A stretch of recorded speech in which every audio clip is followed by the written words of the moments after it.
Alright, so Bismillah ar-Rahman ar-Rahim. Now, we're doing Surah Rum, of course, Ayah 30. فَأَقِمْ وَجْهَكَ لِلدِّينِ حَنِيفًا. Aqim, stand or turn. So aqim, that's why we say iqam as-salah. When we talk about iqam as-salah, we're actually pertaining to it. We're aqim wajhaka, turn your face. Why face?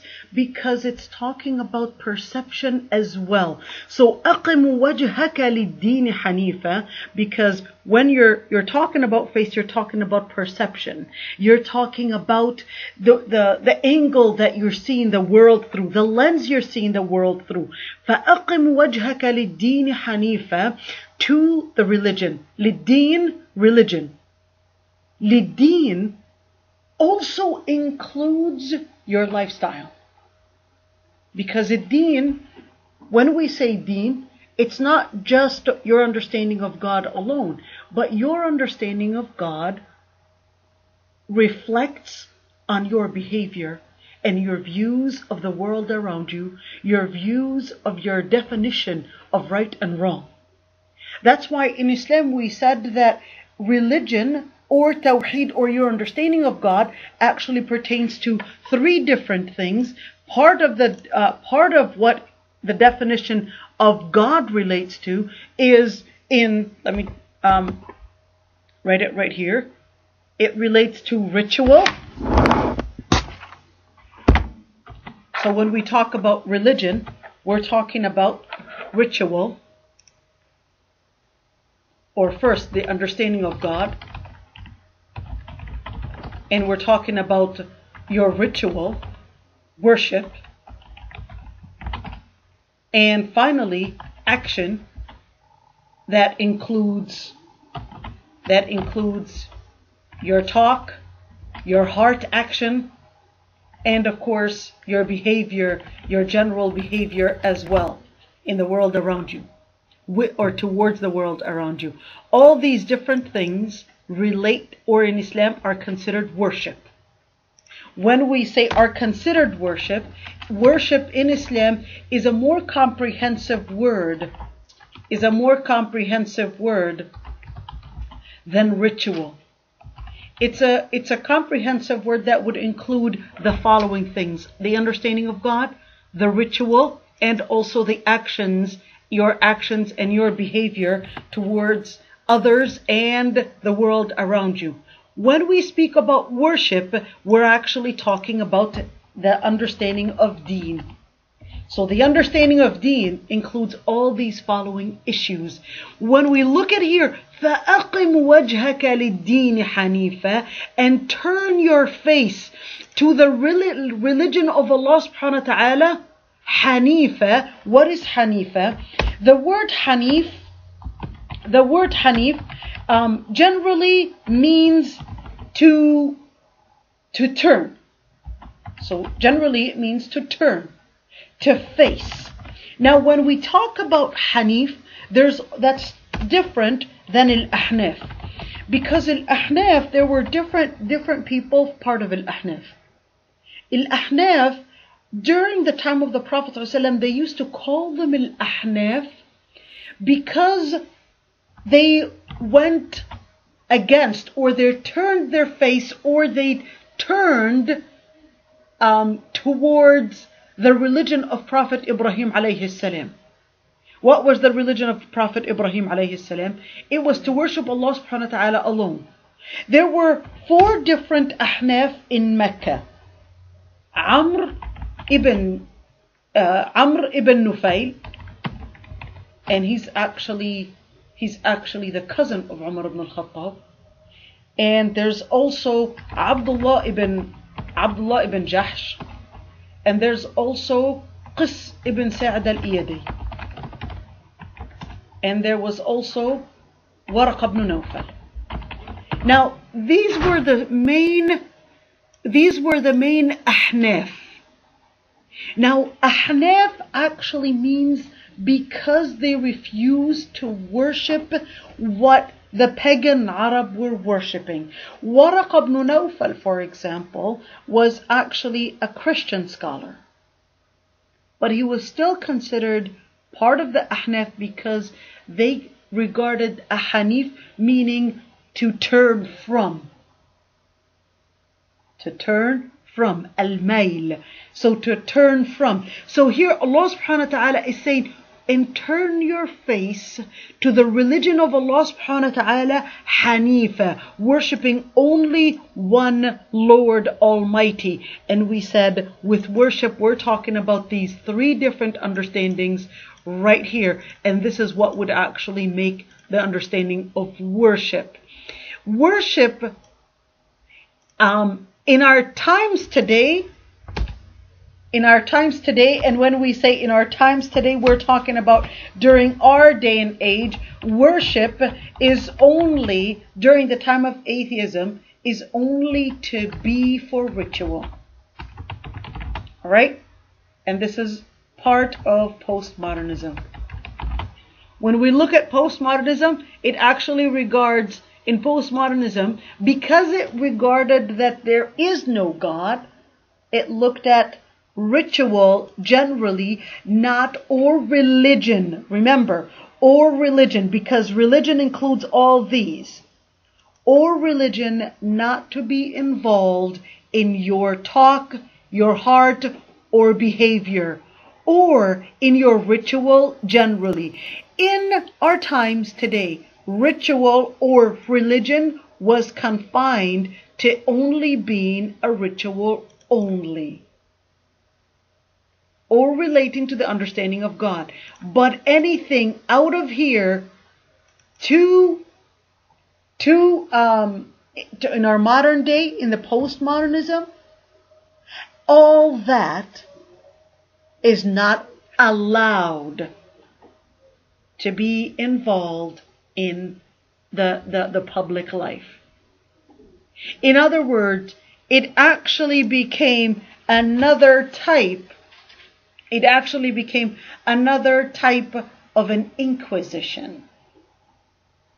Because right now, during the Spanish Inquisition, and the atheist group actually rebuked or considered that the religions confined worship or confined atheism, and now atheism is doing the same thing to religions, not allowing it to be in public, not allowing it to be but in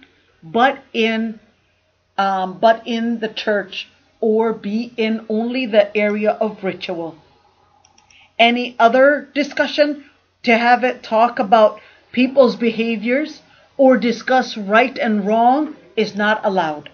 Now here Allah subhanahu wa ta'ala tells us, فَأَقِمْ وَجْهَكَ لِلدِّينِ حَنِيفًا, turn your face to the religion of Allah subhanahu wa ta'ala, Hanifa, only worshipping Allah subhanahu wa ta'ala. فِطْرَةَ اللَّهِ الَّتِي فَطَرَ النَّاسَ عَلَيْهَا. Fitrata, الفطرة, what is الفطرة? What is الفطرة? Nature. What was it? Nature. Nature? Okay, so let me write that down. So we're looking at fitra. What is fitra? You said nature, right? Instinct. What is it? Inclination. Inclination. Anything else? So fitra is actually what you're born with. So nature, instinct, inclination, the way you are born, so your birth creation, let me say it this way, all that would be your own fitra. Yet, when we look at fitra, your own fitra can be altered. Your own fitra can be altered for different reasons. What can alter your fitra? Society. Your parents, environment, right? Environment. So many different reasons, peers, desires, right? Well, that's peers. Friends are peers. Alright? All those different things can actually alter your fitra. When you say alter the fitra, you're actually talking about, is the person originally born with sin or not? No. In Islam, man is not born with sin. Man is actually born in a pure state of fitrah. In contrast to Christianity, that man is born with original sin. When we talk about original sin, why is man born with original sin in Christianity? Because of Eve and Adam, they ate that. Okay. Yes. What else? The apple, They ate. What about Eve? They both ate it. They both ate it. She was the one that was given. According to the Bible and the Christianity and Judaism, Eve was the one that was actually responsible for eating from the tree. She was the person that seduced Adam in the beginning. And according to the Bible and the fathers of the church, not only is she responsible for pushing him to eat from the tree, but she's also deserving all the pains that she goes through. Labor pains, menstrual pains, and even to be subjugated by the husband. Because she does not deserve to be in whatsoever at a level of being on the top of the man. Not in Islam. To Islam, this is all nonsense. Allah subhanahu wa ta'ala created Adam and Eve, and Hawa was not responsible. As a matter of fact, Quran considers that Adam is more responsible for eating from the tree and not Hawa, not Eve. She ate from the tree, but in the Quran, he holds more responsibility because he was the head of the household. Alright? Because he was the head of the household, he holds more responsibility. And in fact, Islam, because of that, does not regard that the pains that a woman goes through are pains that are inherited and therefore deserving those pains. Therefore, you should not pity a woman if she goes through cramping and all those different pains. As a matter of fact, Islam actually regarded that because of the pains that she goes through, she actually deserves more of care than the man. In fact, 3 times more. And regarded that because of these pains, natural pains, and let's say one of the stories is Sayyidah Aysha was with the Prophet ﷺ. Alright? When she was with the Prophet ﷺ, she was happy, she's going for Umrah, and while she was going for Umrah, all of a sudden, she gets her period. Now, she starts crying.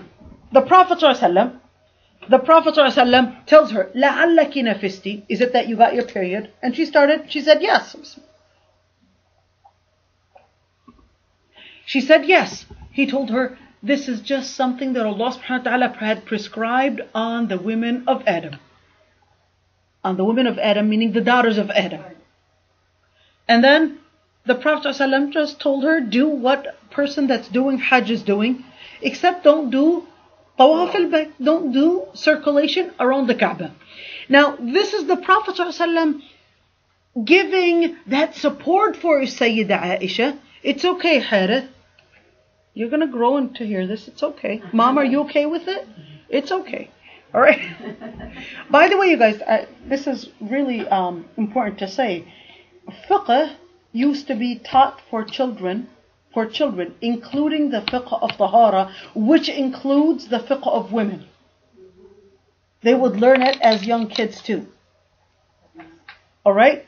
And that was the part of the education that they learned about women. They learned about the rulings, even when they're kids. How do we tell? Like, for example, when I'm not praying and my sons are like, why don't you join us, pray with us? What's going on? Like, what? I tell them, it's my break. They're like, why do you get break? Don't you want to worship Allah subhanahu wa ta'ala?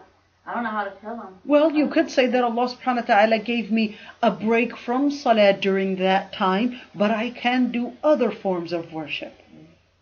And that's what you can explain it to them. Well, what about, they ask me, what is the stuff like? you have. Well, it depends on the age. It depends on the age of the child. So it's not an answer that you give for a 6-year-old as the answer that you would give for a 9 and a 10-year-old. So every single child and their understanding of how they relate to the world around them. Yesterday, I was, every single day I tell my kids a story of Sahaba. And I was talking about a Sahabiya, her name is Hakim. And part of the story I read that she actually died during her postpartum. And I said, oh, it seems like she got the same illness as me when I had you, Fatuma. All of a sudden, Fatuma started screaming and crying, I'm sorry you're about to die. She was just too emotional and just felt that, wow, this lady died of what my mom could have died with. And I said, medicine changed, and if she was during our time, maybe she would have gotten the help that she needed. But this is, she wasn't in the age to actually understand of what different things people go through or things like that. But she couldn't handle the concept. And that's the same thing even when she was 6 years old. And I remember saying, I don't know, I was talking on the phone and she overheard me say that we're all gonna die. And she said, even me?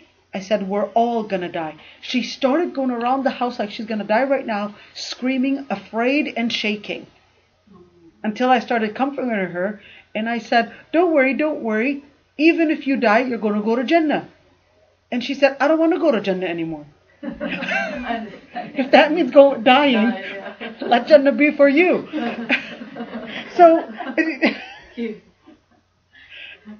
and you see, every child, their age, and so I started telling her about what there is in Jannah, but still, to her, just thinking of death is scary enough that all types of Jannah and all types of different entertainment in Jannah is not going to make her forget the taste of death. The taste of death to her was just too much to even think about. So it differs from one age to another. Alright, so فطرة الله التي فطر الناس عليها. الفطرة is the pure creation that Allah subhanahu wa ta'ala created people in. Now, having the fitrah, it does not mean that the person cannot have the inclination to go wrong. Remember, now you have the fitrah, you have your own fitrah, you have your own pure creation. Yet your pure creation can be altered because of desire, because of assumptions or wrong information, or let me also call it dalal in general, and can also be altered with what? Environment.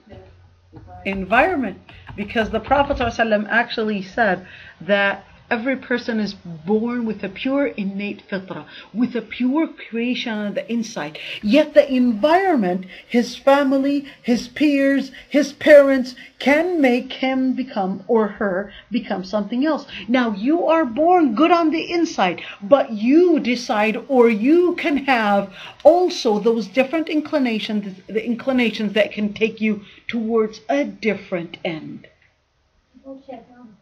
Well, shaitan does not control you.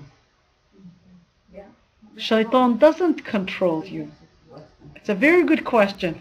Shaitan doesn't control you, but shaitan uses these things to delude you, to take you astray. And that's why shaitan actually, Allah subhanahu wa ta'ala says that the shaitan on Judgment Day is going to say that I don't even have sultan, I don't even have power over you. Shaitan only does Wazwaz. Shaitan only does Wazwaz. Wazwaz is more like whispering. Now remember, when we say whispering, remember communication happens in different ways, right? And we know that as women. Communication, we can be living together, women, right? And our bodies, they produce different things at the same time. Did they communicate with each other? Yes. Our bodies communicated with each other. Women even ovulate on the same time. Right? Bodies communicate with each other. If bodies can communicate with each other, Allah subhanahu wa ta'ala actually tells us that shaitan communicates with us. In fact, says in one of the hadith, and here's the reason for the hadith. The Prophet ﷺ was walking with one of his wives.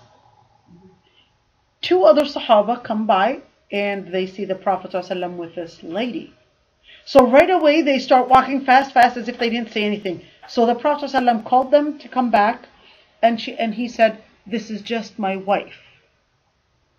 All right, this is just my wife. And they said, "Oh well, we didn't mean anything with it." But the Prophet ﷺ said, "Shaitan actually flows in the bloodstream of the children of Adam. This is part of us." When you look at shaitan flowing in our own body, meaning that it does a different communication. That there's a communication between us and shaitan, or even us and the malaika. Alright? Because Allah subhanahu wa ta'ala says, وَأَوْحَيْنَا إِلَىٰ أُمِّ مُوسَى وَأَوْحَى رَبُّكَ إِلَى النَّحْلِ. Allah subhanahu wa ta'ala says that أوحى, Allah gives the bees wahi. What is that? Jibreel alayhi salam going for every single bee? No. Let's do another one. أوحينا إلى أم موسى. That Allah subhanahu wa ta'ala gave, the word is أوحينا. What is أوحينا? Let me write it down. The word is أوحينا. Alright, what is أوحينا? The word أوحينا comes from the word wahi. Right? The word أوحينا comes from the word wahi. What is wahi? Revelation? From God. So the bees get a revelation from God? Oh, the bees? Well, there's an ayah that says أوحى ربك إلى النحل. So angels.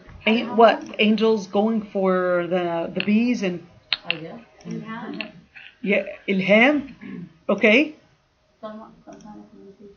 Some kind of communication. Alright. What else? Like a thought. Like a thought. Just the eye. Inspiration, you mean? Yeah. Okay. What else? Knowledge. Is that wahi? Eureka? You guys know the story of Eureka, right? You don't know the story of Eureka. Anybody know the story of Eureka? It's the guy that that discovered when he discovered like it's part of science. It's part of science. He discovered what is it when you actually put, let's say, this in water and then the water rises? What is it called? So he was sitting in the tub, and then he realized when he would sit in the tub that the amount, his weight. Measures his mass. Yeah, there you go.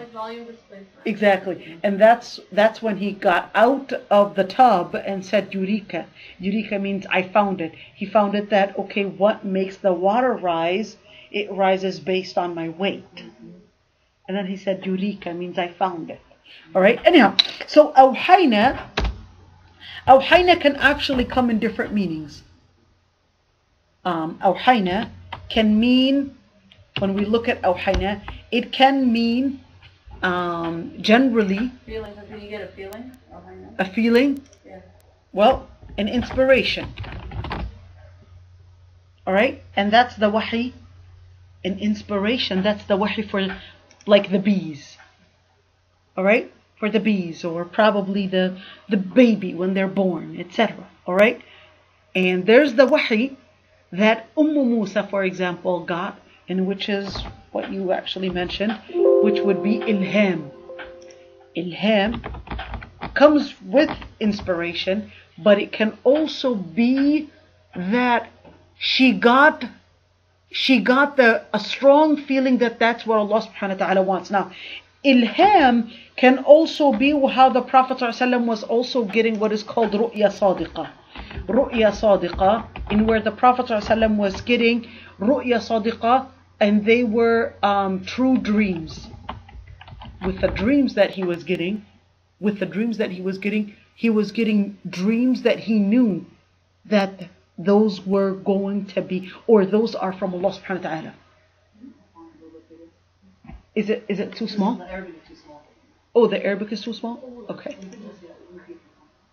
Sure. We can go like this. How about that? Better? Okay. Now, when we look at awhayna, alright, that Allah subhanahu wa ta'ala actually gave the fitrah. But the fitrah, Allah subhanahu wa ta'ala gave it to you, but you can actually have your own desire, your own thoughts taking you somewhere else. Your own shaitan, your own desire taking you somewhere else. And that's why Allah subhanahu wa ta'ala actually said, لا تبديل لخلق الله. There is no change for the creation of Allah subhanahu wa ta'ala. There is no change for the creation of Allah subhanahu wa ta'ala, meaning that Allah subhanahu wa ta'ala instilled within you the truth. You knowing that this is the truth. You feeling that there is a purpose of life. You looking for that there is out there. There is out there something that has created you, etc. Now, yet, لا تبديل لخلق الله. There's no way that you can change this. But, ذلك الدين القيم.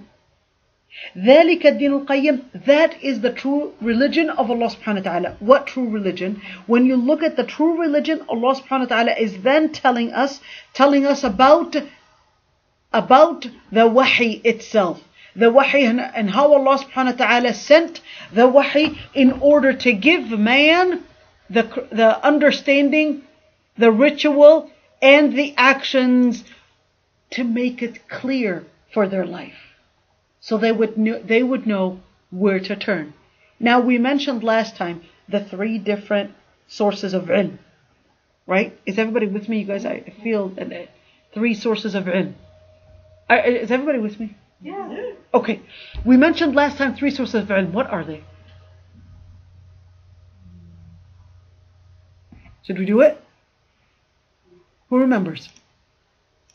We mentioned last time, based on an ayah, and we said, what is epistemology? Who knows what epistemology is?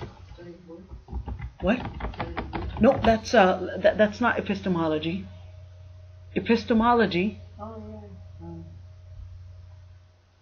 it's basically studying your sources of thoughts, the references.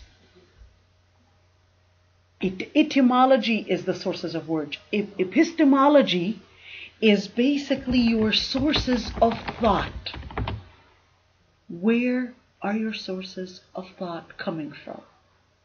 You decided to dress this way. Why? You chose certain words. Why? You would say certain ideas. Are those your ideas or they imported?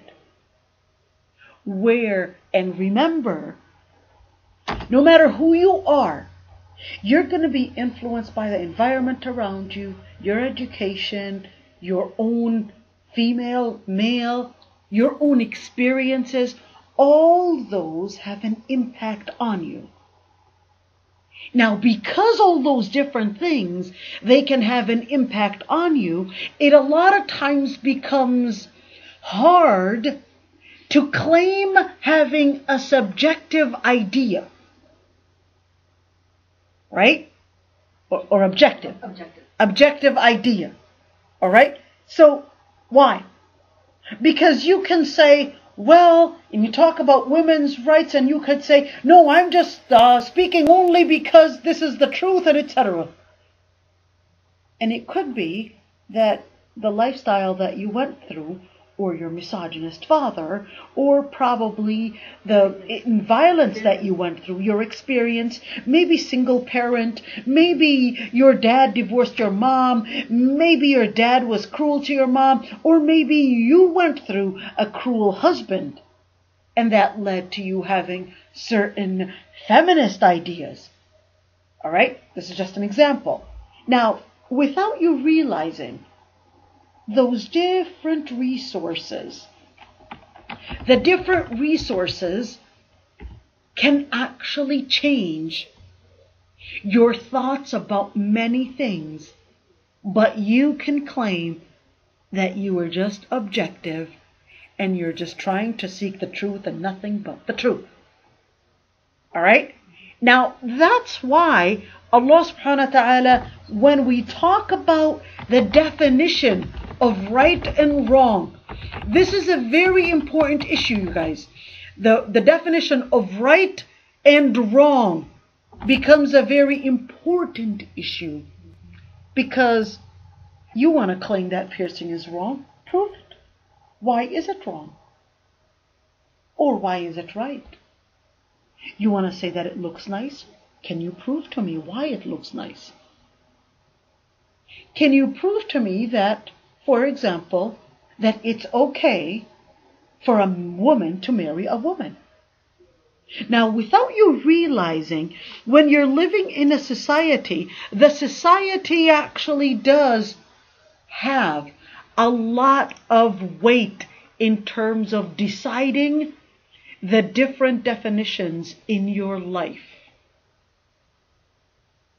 Especially, for example, in America right now, what's actually deciding your understanding of right and wrong is nothing but lobby. Nothing more than lobby. And that's why Allah subhanahu wa ta'ala actually said in the ayah, إِن يَتَّبِعُونَ إِلَّا الظَّنَّ إِلَّا الظَّنَّ وَمَا تَهْوَى الْأَنفُسِ وَلَقَدْ جَاءَهُمْ مِنْ رَبِّهُمُ الْهُدَى. Right? Let's look at it. إِن يَتَّبِعُونَ إِلَّا الظَّنَّ. What is the dhann? Okay, what is the dhann? What? Is the same phrase of husn al-dhann? Is that the same phrase? It's the same phrase of husn al-dhann, but it's a totally different context. Because the word dhann here is actually talking at it from the perspective of ilm, knowledge. Alright? Now, in ilm, you either have a fact or you have an assumption. We talked about this last time, right? You either have a fact or you have an assumption. An assumption is actually not based on fact, but is based on when you're not sure of something. And then the tahwa al-anfus becomes the desire.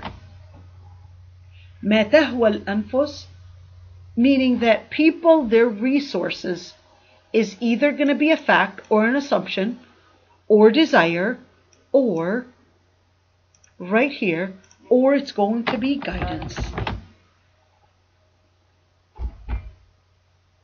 You guys, this is really guidance. It's either going to be based on fact or assumption, ilm, or it's going to be based on desire, or it's going to be based on guidance. When you say, for example, let's take one of the matters. All right? Let's take one of the matters. All right? Give me any matter. Any issue. That's right now that's considered the hot topic during our day and age.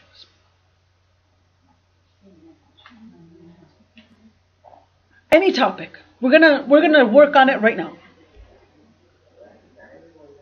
Come on, Rida, give me something. Like anything? Anything. Any hot topic in your school. What is it? Immigrants? Immigrants, if they should be allowed in America. No, well, we're here talking about things that are right or wrong. Like abortion. Let's take abortion. All right? Let's take abortion. You look at abortion. All right?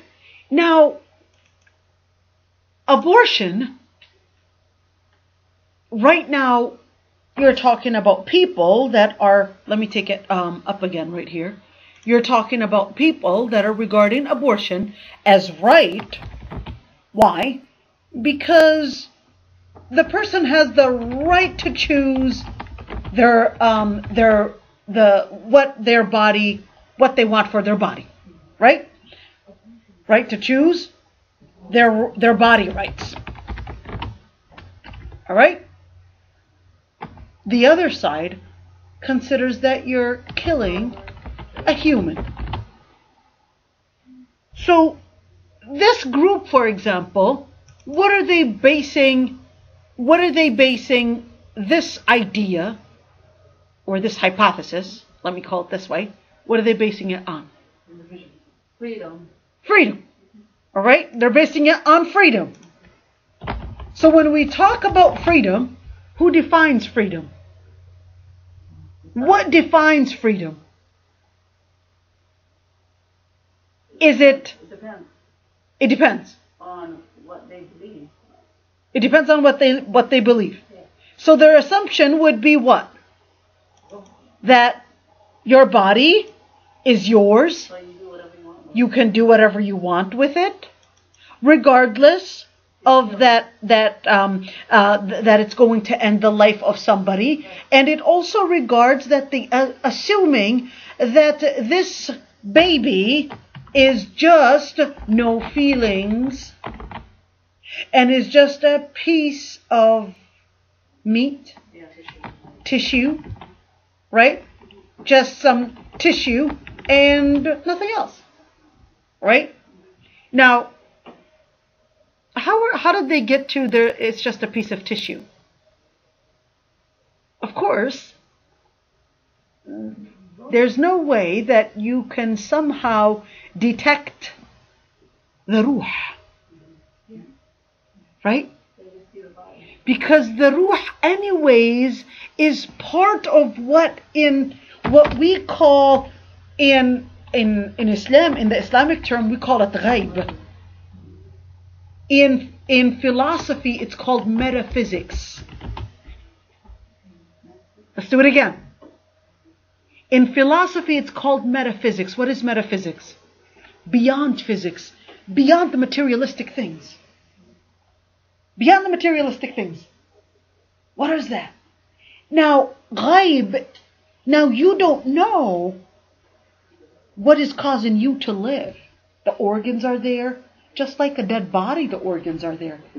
To somebody that does not have any metaphysical knowledge, meaning that they did not get their knowledge from outside of this world. Remember, when we're talking about life and we're talking about death, we're actually talking about certain things that our own physics cannot detect. Right? Can't detect. Because those things, we cannot detect it, we can only get either an assumption. Can we ever get a fact about it? No. No. Why can't we ever get a fact about if that fetus is just a tissue or whether it is a living thing? Well, it is a living thing. Prove it. Well, it has a heartbeat. So, If we only use, hold on. They can only use how the body works. If we only use, we're looking at these three different resources, epistemology. If you actually speak of desire, well, there it is. She just says, I just feel like aborting the baby. You're either going to have a fact or you're going to have an assumption. Are we able to get to facts outside of guidance? No. Yes or no? We can't. We cannot get to facts outside, which is basically beyond science? Are we able to get to information beyond science about whether this child, this fetus, is a living thing or not? We can't. But what we can get, science is going to tell us it moves. What does it mean? Science does not even know what life means anyways. Science cannot even answer the question, what is life? What is life? Science does not even know the answer, knows how things function. But all right now, for example, the atheist will tell you is that we're here, we're just a bunch of DNAs moving. So even in science, a heartbeat wouldn't signify life? What is life? What science can tell you is that you're actually living. You're able to move, you're able to function. Is that life? Right? Is that life? Generally would say, yes, it is life, but what makes life? What makes that person dead versus that person alive? We would know, well, he's able to function, he's able to move, he's able to process. What if the person, how much of their inner part is actually processing? Right? How much is it processing? Is that child processing? What are they processing? And that's why you're either looking at fact or assumption. The fact, science cannot tell us much about life. Science can't tell us much about life, but it can tell us a lot about how life functions, not the purpose of life.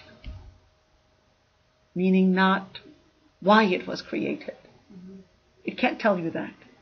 Because the only way to know that, what you have is an assumption. Well, we were created for probably nothing, or probably something, or maybe we're just to enjoy our life and our time.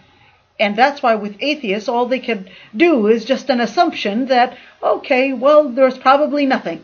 And Allah subhanahu wa ta'ala tells us that an assumption does not stand as an evidence. This is the most important thing. An assumption does not stand. Again, an assumption doesn't stand as an evidence to consider it as a good reason to face those that are actually coming with some outside or some other evidence. And we're talking about لَقَدْ جَاءَهُم مِّن رَبِّهِمُ الْهُدَى. Allah subhanahu wa ta'ala regarded and tells us that even when it comes to an epistemology, that guidance or wahi is one resource of information. Is everybody with me, guys? How many people are lost? No, seriously. Lost? One lost. One lost. I guess I would have to do Arabi, oh? Alright. Inshallah, don't worry. Okay, let's continue then. ذلك الدين القيم ولكن أكثر الناس لا يعلمون. That is the religion of Allah subhanahu wa ta'ala, meaning that Allah subhanahu wa ta'ala had actually given man guidance in order to be able to understand the reason for life. So turn your face towards ilm, towards knowledge, in order for you to get to knowing really the purpose of your life. Allah subhanahu wa ta'ala is telling you, don't live based on assumption, don't live based on desire, but live based on guidance. And Allah subhanahu wa ta'ala tells you, munibina ilayh, turn to Allah subhanahu wa ta'ala. Munibina ilay, turn to Allah subhanahu wa ta'ala. Now when you say munib, it actually means to come back. When you say, for example, we're taking nawbat, right? Meaning you take a turn and then me take a turn. We exchange turns. Munibina ilay, meaning that we as humans, the Prophet ﷺ in a hadith actually said, Al-Imanu yazidu wa yanqus. Al-Imanu yazidu wa yanqus. What is Al-Imanu yazidu wa yanqus? Let me write it down right here. Al-Imanu yazidu wa yanqus. What is Al-Imanu yazidu wa yanqus? Al-Imanu yazidu wa yanqus. What is Al-Imanu yazidu wa Goes up yanqus? and down? Iman increases and decreases. How does it increase and decrease? What? You're Muslim one day and kafir another? Well, I feel like when you do more and you get more knowledge and you pray and you do what you're supposed to be doing, you go up and then you stop, or you go in the wrong places, like hang out with the wrong friends, and you go, if you just, for example, if I come here, I feel like my So iman's is going it a up. person being a believer and then a non-believer, or what type of iman are we talking about? Just goes, your iman just goes up by, you doing more for your deen. Okay, what iman are we talking about? The actual faith or spirituality? Spirituality. So here, al-imanu yazidu wa yanqus, this is talking about spirituality. Alright? Spirituality itself actually goes up and down, but not your own actual faith in Allah subhanahu wa ta'ala. But can it happen? Okay, so let's try to understand this. Al-imanu yazid wa yanqus. Your iman, your faith. The word faith in English a lot of times is used in different ways. In Arabic as well, the word iman can be used to mean spirituality and can be used your official belief in Allah, meaning Islam. Now the word Islam is different than the word iman and is different than the word ihsan. These, when we say the word Islam, it's talking about the official faith in Allah subhanahu wa ta'ala. Now the official faith in Allah subhanahu wa ta'ala, that's when you actually become Muslim. Or La ilaha illallah Muhammadan Rasulullah. The other part is iman, that relates to spirituality. Alright? When we look at spirituality, then we're talking about what increases or decreases spirituality. It's then dependent on your good and wrong action.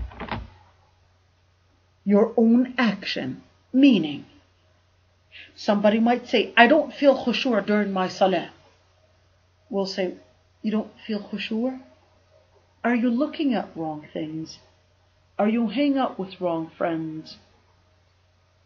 Now, generally, all the different things that you do, all your senses, have an impact on how your level and how strong your own Islam becomes in you. Alright, let's do this again. The stronger you're able to focus on this, the stronger this becomes.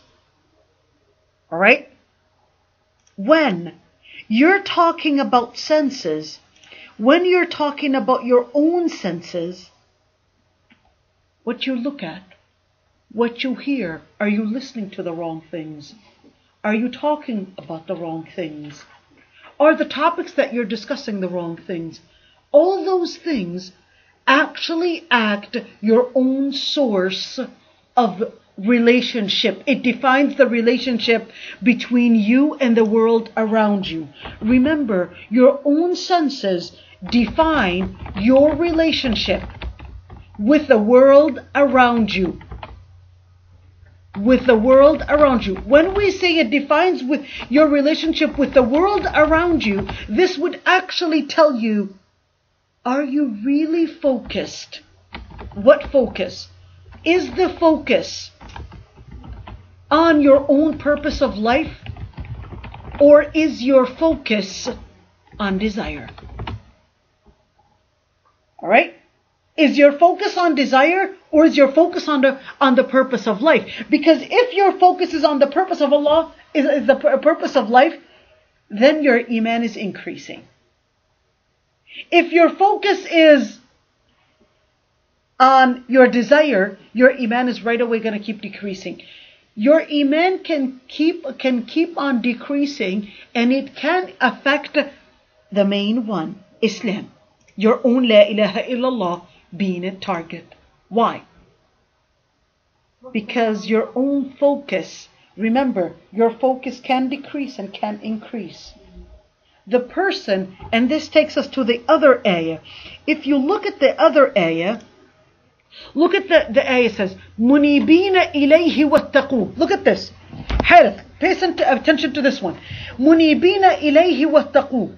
Turn to Allah subhanahu wa ta'ala and ittaqu. What is taqwa? Taqwa is when you actually have a high level of iman. When you have a high level of iman, as a matter of fact, when you have a high level of iman, this is before ihsan. This is another level before ihsan, which is the level of taqwa. We're going to get to the level of taqwa in just a bit.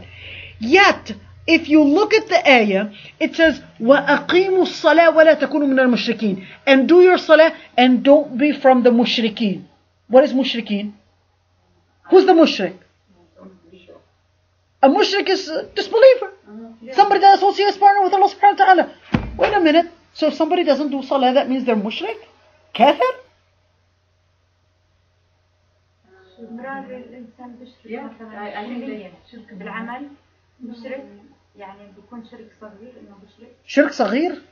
So is this like a smaller shirk type of thing? Well, if they take like their wealth or whatever they're doing as form of what they, only look up to, or like that, they put that first before Allah subhanahu wa ta'ala, that could be mushrik. This ayah says, turn to Allah subhanahu wa ta'ala, do your salah, and don't be from the mushrikeen. That doesn't mean that if you don't pray, you're committing shirk. What does it mean? Well, I don't know, but I don't think that means shirk, because shirk literally So means... the ayah is saying what, metaphorical shirk? Yes. Footsteps of what a non-believer is. Inniya khalsa lillah. But it doesn't make you like a non-believer, I don't think. It doesn't make you a non-believer. What does it make you? A I believe that sub-believer? you should pray all the time. Pseudo-believer? But I The feel like it Muslims that are doesn't make believers you... also, they believe in something. The Muslims also, they believe in Allah. It's just that they took something else and they're like, we like this and we worship this, but we also worship Allah. Like they believe in Allah. So what do they become? Pseudo-believers? Sub-believers? Believers type 2? What do they become? Mushrikeen type 1 and Mushrikeen type 2? Basically, it's telling you to put Allah subhanahu wa ta'ala first. To put Allah subhanahu wa ta'ala first. Yeah. So, here are several things, you guys. Alright? Now, the ayah, let me just, if you look at the ayah, وَلَا تَكُونُوا مِنَ الْمُشْرِكِينَ, telling you that generally, that your own level of iman, remember, what are the main pillars of Islam? Believing in Allah subhanahu wa ta'ala, alright, shahada, and then salah, and then siyam, alright, zakah, and hajj, or zakah and siyam and hajj, alright, okay. Now, we said that this was a different level, right? This different level, here's salah. Salah is part of the pillars of Islam. But Allah subhanahu wa ta'ala, remember, if you actually leave salah, even this part of you can be a target. In fact, if you actually succumb yourself to your own desires, because remember, Iman is about an increase in spirituality. Your increase in spirituality can keep on decreasing. So it's like you're going from here, it can keep on decreasing to the point that it's affecting here. Alright? It's going to keep on decreasing to the point that even your own Islam, even your La ilaha illallah can become a target. Yet on the side, scholars of fiqh. What is fiqh? What is fiqh? The study of what? Islamic law. That's what I'm specialized in. Alright? They actually had differences of opinions on whether somebody that does not pray is a kafir or not. Alright? This is very important. Because according to the Hanbali madhab, for example, they regarded them as kafir. You know what that means? According to the Hanbali madhab, if a person does not pray, saying that they're kafir actually means his wife is divorced. Yeah. That would actually mean his children don't inherit from him. That would actually mean that he is not to be buried in the Muslim grave. Alright? Majority of scholars did not regard the person as kafir. Did not regard the person as kafir if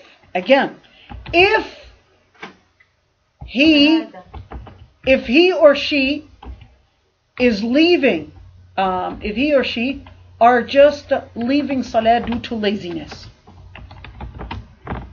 But if they're leaving it of denial, then they're kafir. But if you don't pray because you're lazy, then you're not kafir. That's the majority opinions between scholars. That the person wouldn't be kafir. The reason why, because there's a hadith the Prophet ﷺ said in the hadith, Al-ahdu baynana wa baynahum, or Al-ahd alladhi baynana wa baynahum, tarku salah. That leaving salah, the difference between the Muslims and the non-Muslims is leaving salah.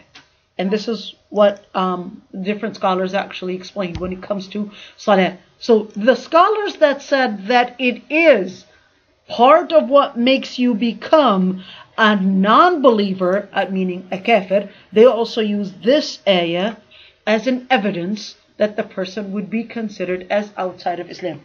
The other scholars said, no, it's not literally that you would be from the mushrikeen, but it's that you would be like them for denying the gratitude and for the blessings that Allah subhanahu wa ta'ala gave you. Alright? So salah becomes that spiritual elevator. Again, the word is spiritual elevator. Salah becomes the main spiritual elevator. Look at this hadith. So we look at here, Iman. How do I raise Iman? You need, in order to raise it, you're going to go this way. Alright, maybe I should have flipped it. This is going to go down. Alright, and this is going to go up. In order to increase your Iman, you need spiritual elevators. You need spiritual elevators. What are some of the spiritual elevators? What are some of the spiritual elevators? Sunnah, salah, right? Hajj, fasting, all those are spiritual elevators. On the other side, what are those called? The ones that take you down. What are they going to be called? Spiritual denouncers. It's either going to take you up or it's going to take you down. The spiritual denouncers are going to be what? The ma'asi. The different sins that you do. Without you realizing, it's not just going to just affect your spirituality, but it's also going to affect your Islam itself. Because it's going to take you to a different world of just living in desire right here. Alright? Now, let's continue with this ayah. مِنَ الَّذِينَ فَرَّقُوا دِينَهُمْ وَكَانُوا شِيعًا. Don't be from the mushrikeen. Those that went into divisions and they became different groups. كُلُّ حِزْبٍ بِمَا لَدَيْهِمْ فَرِحُونَ. Every single group, they're just so happy about their own issues with whatever they have. What is that? So Allah subhanahu wa ta'ala says, don't be from the mushrikeen. Don't be from those people that associate partners with Allah subhanahu wa ta'ala. Who else? Those that actually also divide in their faith. Divide what? They're divided in their own faith and they become separate groups. What does that have to do with anything? But it didn't happen. What? We have that right now. Okay, well, what does it have to do with the ayah before it? Remember, the ayah before was talking about the fitrah. Right? The ayah that before it was talking about the fitrah, your own pure creation. So Allah subhanahu wa ta'ala is telling you, everybody was on the fitrah, and then people started making divisions from the pure source. Alright? In other words, there are different theories in philosophy about the origin of religions. Alright? The origin of religions. Allah subhanahu wa ta'ala tells us that people were born with the fitrah, and all these different religions are the ones that got off the main torch of it. Alright? So this is why مِنَ الَّذِينَ فَرَّقُوا دِينَهُمْ, that they changed or they went away with a different type of religion, with a different type of organization or whatever. وَكَانُوا شِيعًا, and then they became divided. Each one is making his own religion. In other words, Allah subhanahu wa ta'ala is telling you, the fitrah was there. Everybody was following, everybody was actually sent with the same message, but they were the ones that decided to go somewhere else. Right? Now, وَكَانُوا شِيعًا كُلُّ حِزْبٍ بِمَا لَدَيْهِمْ فَرِحُونَ. This is also compared to another ayah where Allah subhanahu wa ta'ala says that tells the mu'mineen, and don't, or part of in Surah Al-Mu'minun, it actually says that that from the curses that Allah subhanahu wa ta'ala can put in people is division. From the curses is that they would be going into divisions. Remember, what's making the Muslim Ummah right now so weak? Divisions. Generally, we'll all say we want Islam, but each group is actually regarding their own understanding of Islam. Right? وَإِذَا مَسَّ النَّاسَ ضُرٌّ دَعَوْا رَبَّهُمْ مُنِيبِينَ إِلَيْهِ. And if, now this is taking us again back to the fitrah. وَإِذَا مَسَّ meaning to touch. If people are pricked with hardship, دَعَوْا رَبَّهُمْ, they would invoke Allah subhanahu wa ta'ala. Make dua for Allah subhanahu wa ta'ala. مُنِيبِينَ إِلَيْهِ. And they would all of a sudden become totally sincere with their dua to Allah subhanahu wa ta'ala. What happened? Now remember, you and everybody else has the fitrah that when they're scared or they're put in a hard situation, they would turn and say, "Oh God." Even if that person was an atheist, at one point, "Oh God, help me." It's part of your own fitrah. So Allah subhanahu wa ta'ala says that if anything happens to them, they would turn to Allah subhanahu wa ta'ala. Yet, ثُمَّ إِذَا أَذَاقَهُمْ مِنْهُ رَحْمَةً. Yet whenever He would give them a taste of His mercy, إذا فَرِيقٌ مِّنْهُمْ بِرَبِّهِمْ يُشْرِكُونَ. Then they would leave, or a group of them, or a large number of them, they would associate partners with Allah subhanahu wa ta'ala. Why? They're out of that danger. What? They're out of that danger. They're out of that danger. What happens to the human psychology? They go with their desires, I think. They forget, The human psychology wants to believe that whenever it does good, it's because it did it, because they were good. They knew how to do it. But whenever something bad happens, it's somebody else's fault. Right? It's somebody else's fault. When we say somebody else's fault, a lot of times, if for example, right now, there's cancer, why can't God just cure all these people with cancer?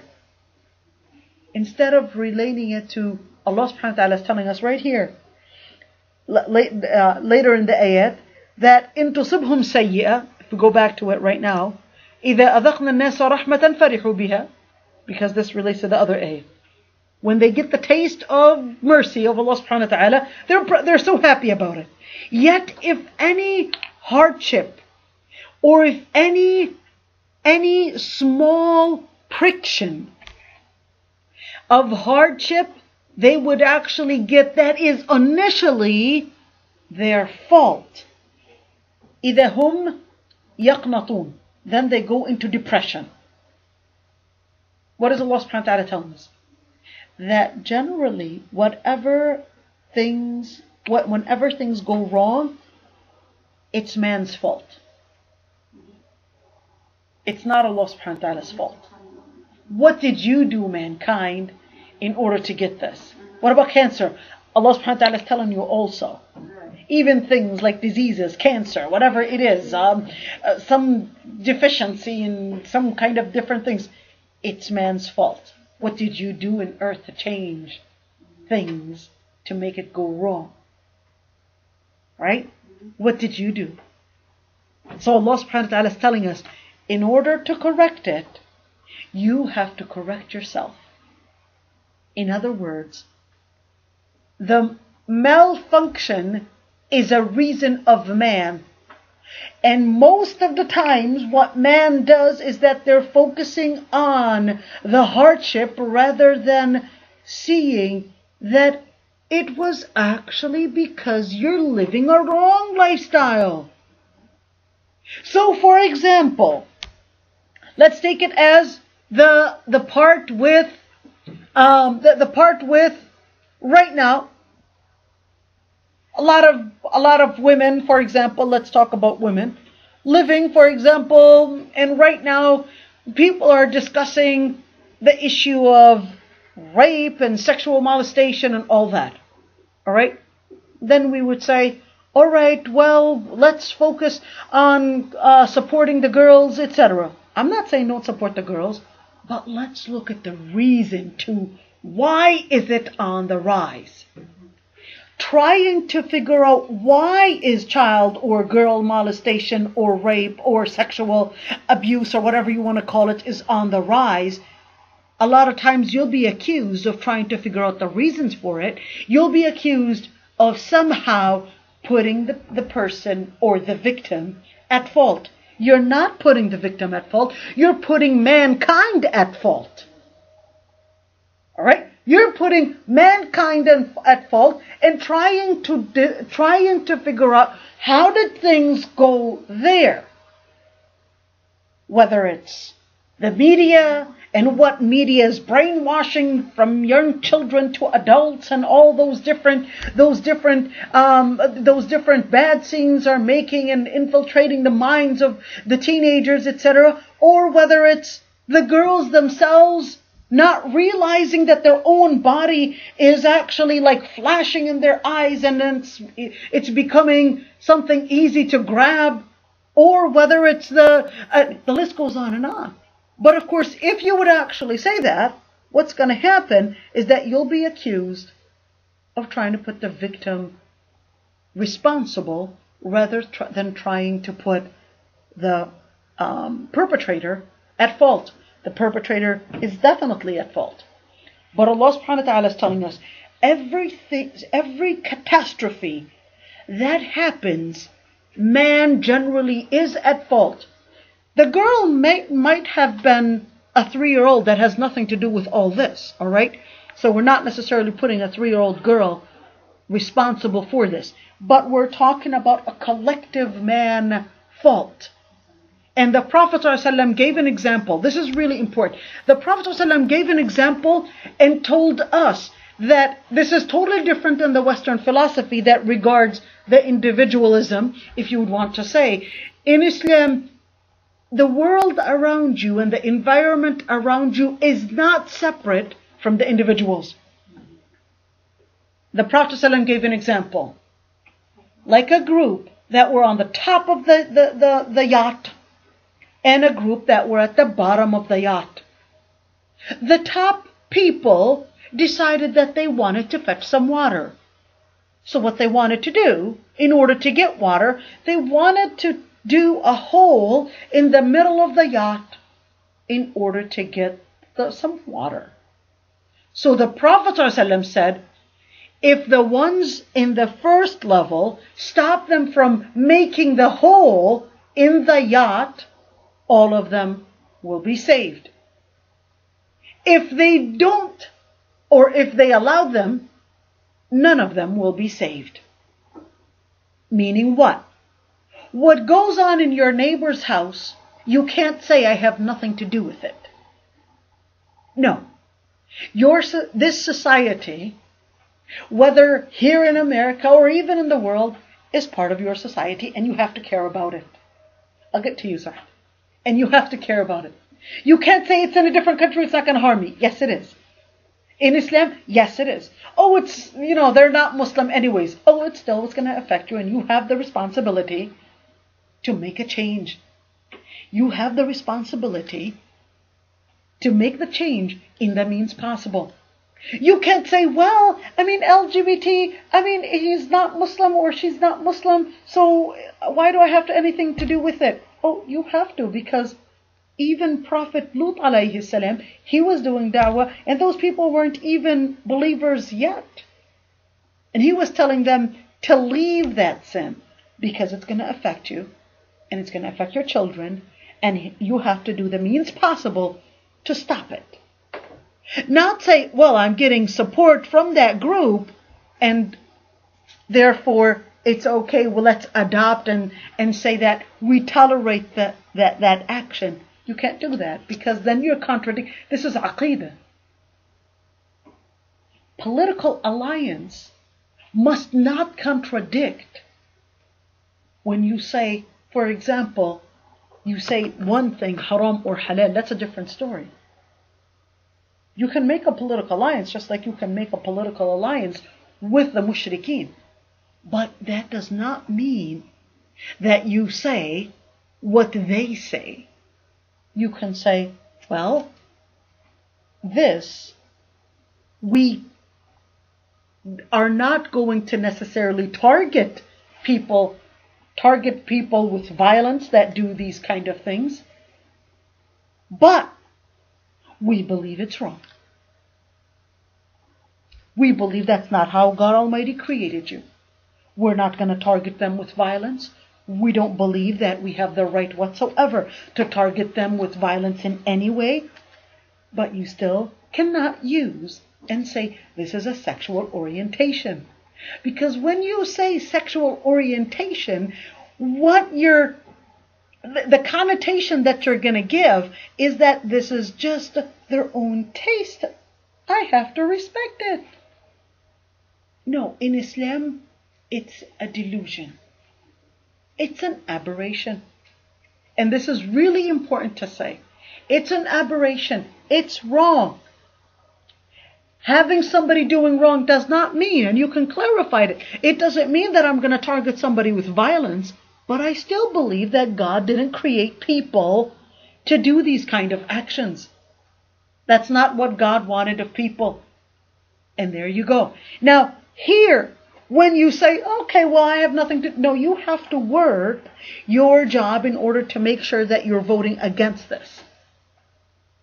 If it means voting. Or if it means writing articles about it. Or if it means teaching about it. Or whatever it is. You have to do your job in order to spread awareness. You can't say I have nothing to do with this. Let them be. I don't want to be judgmental. Right?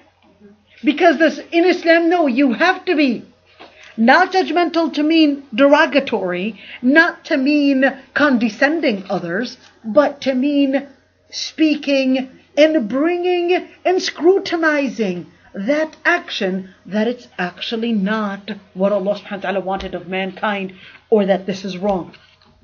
When you actually look at وَإِن تُصِبْهُمْ سَيِّئَةٌ, when we look at the hadith, how you cannot separate yourself from the community and say, well, I'm not doing it, I'm not doing anything, so why should I care? No, you have to be part of this, and that's why Allah subhanahu wa ta'ala considered that the world around you relates, in what people do, the sins that people do relate to your own iman and relate to your own goodness and relate to the happiness of you and your own family. You can decide. Again, the word is happiness. So happiness and depression is all related to the lifestyle that we live. Remember this, happiness and sadness in Islam relates to the lifestyle that you live. And you cannot say, I have nothing to do with it. No, I'm just feeling depressed because I'm feeling depressed because God didn't make my life easy. No. Your life didn't go easy because you chose the wrong entrances, the wrong exits, the wrong path. So Allah subhanahu wa ta'ala sent you the Quran, and the more you follow the details of Islam, the more things are going to be easier for you as an individual and as a community in order to keep you away from depression. Now, when we look at depression generally, because we as humans, when we talk about we as humans, we generally would relate anything that goes wrong, it's not my fault. So Allah subhanahu wa ta'ala is telling you, no, wait a minute. Correct the way you perceive things in order to correct the way you deal with things, in order to correct the way when you deal with it, you also correct the way you relate with it. How do you relate to this? Your action is not separate from your perception. You guys listen, this is really important. Your action is not separate from your perception. Because perception is your aqidah. Your action is your own fiqh. Let's do it again. Let me write it down. Your action, all right, your action is not separate from your perception. Your action is not separate from your own perception. Because your action or your perception acts as the aqidah, acts as your own lens, the lens that you view the world in. All right? Your action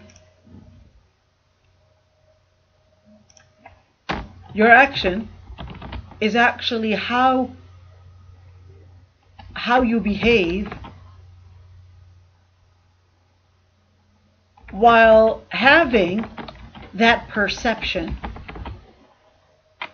So the perception that you have in the world around you, how do you behave towards it? In other words, your own perception, your own aqidah defines your action. And that's why in Islam you cannot separate this from that. And then the consequences are what? Are not separate from these two.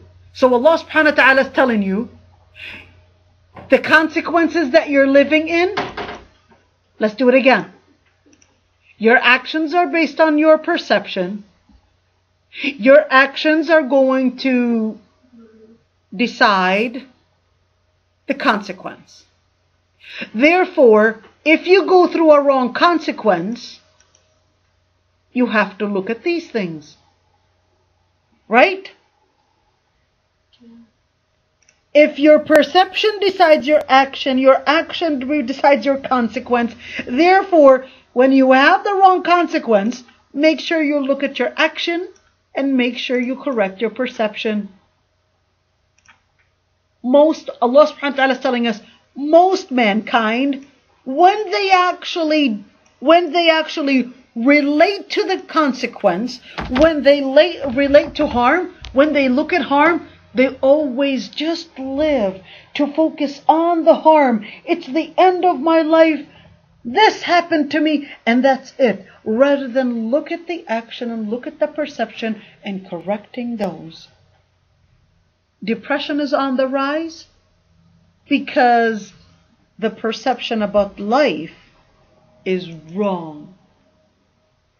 then action starts going the wrong direction. The consequences: more people are living single parent, more people are going through different Me Too, right? I know what Me Too is, right? Yeah. More people are going through crime. More people are going through drugs. More people are going through violence. More people are going through that. Well, simple. The harm, the depression, is going to be a type of PTSD, right? What is PTSD? The PTSD, and where because of the traumas that they went through, that's going to cause depression. The traumas that you went through, you want to see. Allah subhanahu wa ta'ala is telling you that the PTSD that majority will live through will actually focus on the harm, and many will actually live to deny Allah, because they will accuse Allah of being at fault. And that's what's happening right now. A lot of times with their PTSD, what will they do? Accuse Allah subhanahu wa ta'ala of being at fault, and accuse Allah subhanahu wa ta'ala, why did this happen to me? Why do I have to go through this? So Allah subhanahu wa ta'ala is telling you, wait a minute, don't accuse Allah subhanahu wa ta'ala. Allah subhanahu wa ta'ala is not the one being at fault. It's human action that's at fault. Whether that human action was the other person's action, or whether it's your action. In the end, it is either community action that you are also paying the price for. You could be not responsible for it. This is really important. A girl can get raped. MashaAllah, she's all dressed and she was watching everything. How did this happen? She's not necessarily at fault. But Allah subhanahu wa ta'ala, the other community, the community and the style, all that made this girl be a victim without them realizing. So it becomes that accumulative thing that we have to look for. I can see that the girls are starting to get bored. Inshallah, I hope, go ahead, Habib. What you said is true, because I don't know if you know that the most Somali males that are in prison for sexual violence. And a lot of times it's the new ones, because they watch, the hip hop music, which disrespects women, and they think that it's okay once they come here, that's how they should approach women or treat women, and then they ended up in prison for 5 years, 10 years.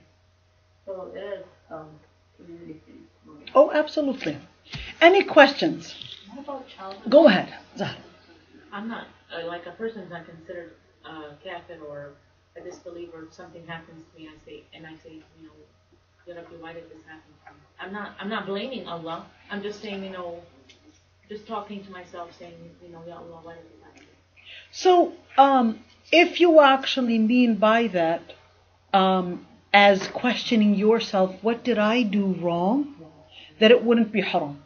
Sometimes, okay, I'm questioning myself, because I know a lot of times the question, like the context of the question, sometimes the intention of our own selves, where we don't necessarily mean to question Allah what He did, but we mean to question, what did I do wrong? I know that the language can hold more than one meaning. That wouldn't be haram if the intention was to question it as, where did I go wrong?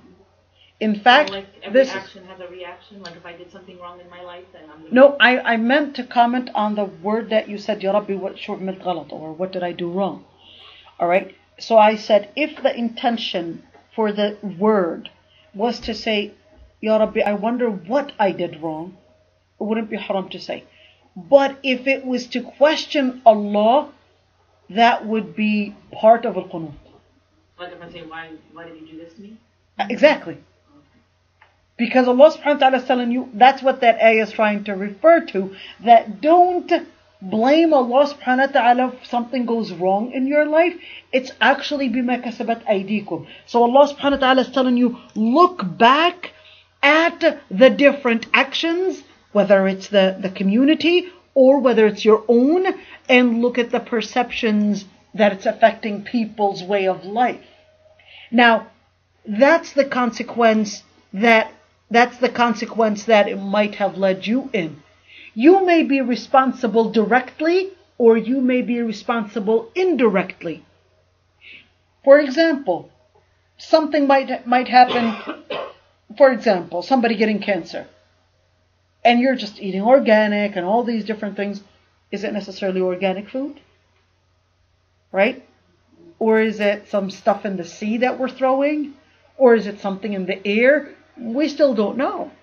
But in the end, just like that yacht, all right, you may be really not the person that's making the hole, but you're still involved because you were living on the same earth. You see what I mean? So generally, don't say it to question Allah. Allah subhanahu wa ta'ala is telling you, it's actually yours. But the good, you're related to Allah subhanahu wa ta'ala. Because Allah subhanahu wa ta'ala tells us the good, you're related to Allah subhanahu wa ta'ala. Because remember, man is born naked, and Allah subhanahu wa ta'ala is the one that clothes him. Man is born without food. Allah subhanahu wa ta'ala gives him the rizq. Man is born with really nothing. It's Allah subhanahu wa ta'ala that gave him every single piece of thing. So rizq, khair is from Allah subhanahu wa ta'ala. But when things go wrong, Allah subhanahu wa ta'ala created the system around you in good. But when things go wrong, you made it go wrong. Or can be our parent, or can be your parent. That affects us. That affects you. Can be the community, can be the society that affects you. Can be somebody else, probably somebody in the White House that's deciding your future without you realizing. It can be somebody in Hollywood that's deciding how the community is going, and if you don't stop it, if you don't vote against it, it's going to affect you.